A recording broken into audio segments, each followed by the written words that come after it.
গেল ১৯ জুলাই পুলিশের গুলিতে রিকশা চালক কামাল উদ্দিনের মৃত্যুর ঘটনায় তার স্ত্রী পল্টন থানায় মামলা করেন। হত্যার ইন্ধনদাতা হিসেবে বুধবার খিলক্ষেত নিকুঞ্জ থেকে গ্রেফতার করা হয় সাবেক ডেপুটি স্পিকার শামসুল হক টুকু, সাবেক ডাক, টেলিযোগাযোগ ও তথ্য প্রযুক্তি প্রতিমন্ত্রী জুনাইদ আহমেদ পলক এবং ছাত্রলীগের ঢাকা বিশ্ববিদ্যালয় শাখার সাধারণ সম্পাদক তানভীর হাসান সৈকতকে গ্রেফতার করা হয়।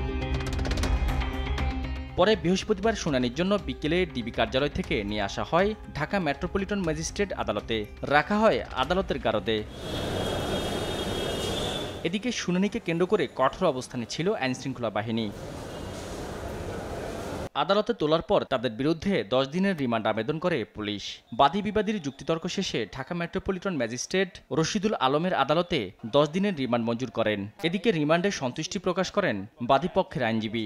মামলা তদন্তে তাদের বিরুদ্ধে অভিযোগের সত্যতা পাওয়া যায় এবং এই মামলার আরও বলা হয় যে সরকারের উচ্চ পদস্থ যারা ছিল তারা কারা কারা এই ঘটনার সঙ্গে জড়িত এবং এই নির্দেশের সঙ্গে জড়িত, সেই জন্য এই আসামিদেরকে রিমান্ডে নেওয়া প্রয়োজন। ছাত্র জনতার গণ অভ্যুত্থানের সময় ইন্টারনেট সেবা বন্ধ করে নির্বিচারে চালানো গণহত্যায় সাবেক তথ্য প্রযুক্তি প্রতিমন্ত্রী পলকের সরাসরি সম্পৃক্ততার কথা আদালতকে জানানো হয়েছে বলেও উল্লেখ করেন এই আইনজীবী। এই আইসিটি মন্ত্রী তার নেতৃত্বে এই নেটওয়ার্ক বন্ধ করে সারা দেশে মানুষের কমিউনিকেশন বন্ধ করে দিয়ে ফেসবুক সহ সকল সামাজিক যোগাযোগ বন্ধ করে দিয়ে নির্বিচারে ছাত্র জনতাদের উপরে গুলি করে হত্যা করা হয়।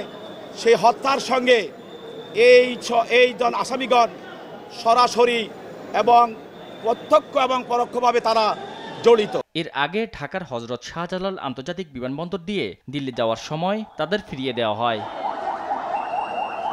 সাদাত নিশাদ, দেশ টিভি, ঢাকা।